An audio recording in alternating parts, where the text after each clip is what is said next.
અત્રે શિવનગર વિસ્તારમાં આવેલી શિવનગર 151 આંગણવાડીમાં અત્યારે નાના ભૂલકાઓને આપ જોઈ રહ્યા છો. અહીંયા કેટલા લગભગ 50 જેટલા ભૂલકાઓ અહીંયા આગળ છે. પણ એ આંગણવાડી નથી, દુકાન છે. દુકાનને લીધે બાળકોનું ભવિષ્ય જેને કહેવાય, ગમે ત્યારે શિયાળો, ઉનાળો, ચોમાસુમાં બાળકો અહીંયા ઠંડી હોય, વરસાદનું વાતાવરણ હોય કે ગરમી હોય, એ પતરા નીચે આ એક પતરાવાળી દુકાનમાં અહીંયા જેને કહેવાય ને રમે છે અને ભણે છે.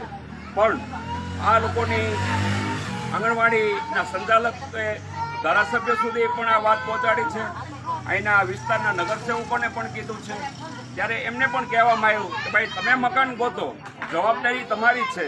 સંચાલક તરીકે આંગણવાડી વિસ્તાર એ સંભાળે છે તો એનો મતલબ એવો થાય કે બધું એને જ તે કરવાનું હોય. આ સંસ્થાની જવાબદારી ખાલી